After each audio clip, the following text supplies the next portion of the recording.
this is my review of Sonic X.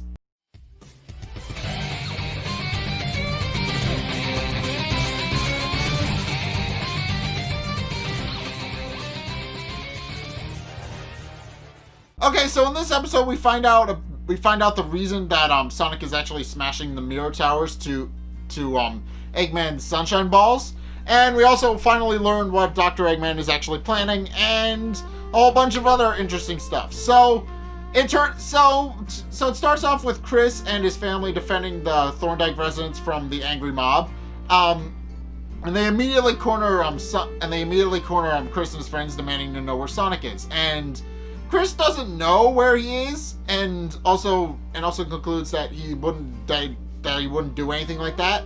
And Amy and Tails back him up, but Chris himself isn't entirely sure, because he's beginning to suspect that the only person that Sonic really has any sort of disdain for is Dr. Eggman, and concludes that since Eggman comes to the same conclusion that the government made, that Sonic is the bad guy because Eggman's the good guy, which is a bit problematic, and he comes to that realization. At which point Amy whips out her hammer, breaks a hole in the wall, and they go out that way, only to be cornered once again by the angry mob yet again. Only for Sam Speed and his S team to show up and scare off the angry mob, telling them that if they don't clear off, there will be hell to pay. And with that, they just kind of leave, disgruntled, but they leave because they don't want to mess with Sam and his S team. At which point Sam asks if everybody's okay, and they say that they are. But Chris is still confused as to what Sonic's reasoning might be behind why he's smashing the mirror towers, and then leaves to go sulk at the pool for a bit. At which point, Dr. Eggman convinces the president to put out an APB for Sonic, pointing out that he needs to be stopped if he's going to continue disrupting Eggman's sunshine balls. And the president happily agrees, sending out his robots as well as several government agents to try and corner Sonic, which don't wind up working because it's Sonic. He's kind of a little too fast for them to keep up, but it does work. At which point, Dr. Eggman gloats about how easily it is to trick the president into doing what he wants now that they're heroes, quote unquote. Matiko and Boko point out, just kind of confirm that. But as they're kind of searching for Sonic, Rouge and Topaz pass by a strange structure, and Rouge with her bat-like ears actually hears a strange noise coming from it, which almost causes her to fall out of the sky. And she tells Topaz that she hears something strange and goes to investigate it. And they go to investigate the strange base that doesn't seem to have an entrance, but clearly has a satellite on top of it. And they kind of realize that it's most likely involved with the Egg Moon. At which point Knuckles is walking through the neighborhood, seeing all the dark, gloomy faces, and he begins looking around, wondering if there's anything he can do to help. And as it turns out, the residents of that particular neighborhood have a bit of a request for him, that he go talk to Sonic and basically tell him what's up and get him to back down. And Knuckles agrees, but although he has a bit more than talking on his mind. And he's actually planning to go fight Sonic, and eventually goes to corner him. Meanwhile, Tails and Amy go talk to Chris, pointing out that he seems to be out of sorts since Sonic left, and since the whole Egg Moon debacle started. And Chris points out that while he admires their unwavering faith in their friend, he's not so sure if he can say the same thing. And Tails simply tells him to talk to Amy about it, and Amy confirms that though she does get annoyed with Sonic from time to time, she knows that he never does anything dishonest, and that he's always there for her when she needs it most, and that's why she can have unwavering faith in him. And Chris, which snaps Chris out of his funk and realizes that he needs to have faith in Sonic as well.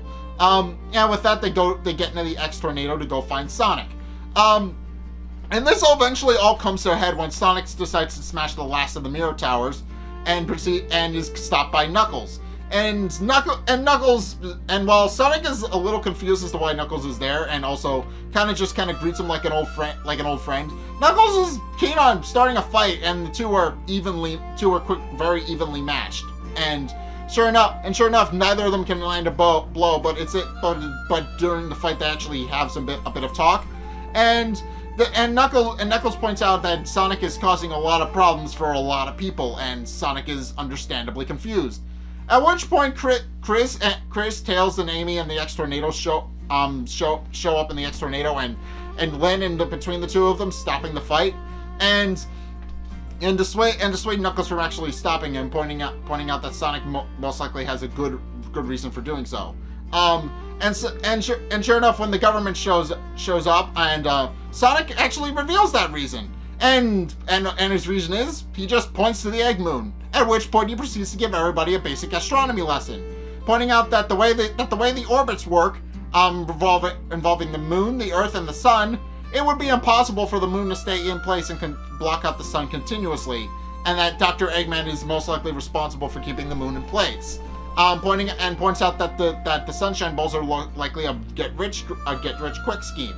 At which point it cuts back to Dr. Eggman, who reveals the finer details of his plan. That the sunshine balls, in addition to providing artificial sunlight for everybody, also plant some liminal messages into people's heads, which is what caused them to start idolizing Eggman as a hero. They're basically hypnotized, and Eggman was never a good guy to begin with.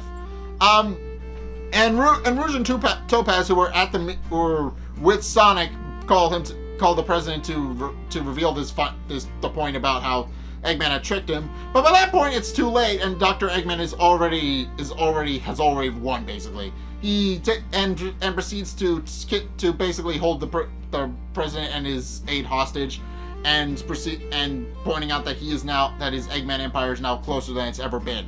At which point the group decides to split up. Rouge, Topaz, and Mr. Tanaka will take a spaceship alongside Knuckles and go up into space to destroy the Egg Moon's satellite so that it can actually move freely again. While the rest of the group goes to the White House to confront President Eggman. At which point they proceed to go along with their plan. Mr. Tanaka and Topaz with Rouge and Knuckles in tow go out into the orbit and smash the moon, while Sonic goes to confront Dr. Eggman. And Dr. Eggman tries to use the president as a human shield, pointing out that if he tries to do anything, he'll threaten him. Unfortunately for Dr. Eggman, around that exact same time, Mr. Stewart actually infiltrated the White House and freed the president and his secretary so that they could actually get free. And all that Eggman wound up holding was an inflatable. And with that, Sonic just kind of sends him flying with a single punch, and he goes flying out of the White House. That combined with Knuckles smashing the receiver on the moon enables the sunlight to come back, and Sonic is once again hailed as a hero.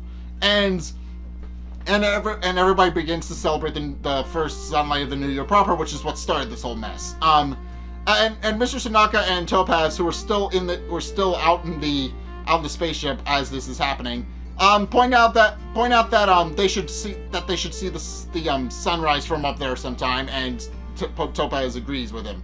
So yeah, it's implied that they kind of developed a bit of a romantic love interest type thing during the Shadow Saga, and this saga just kind of confirms that they have kind of developed romantic feelings for one another, and they are reciprocated. So, which is kind of cute. And Rouge is a little bit uncomfortable about the whole situation, and Knuckles picks up on it, but she dismisses it as just being upset by the fact that the world is no longer covered in darkness, and with that they kind of go home.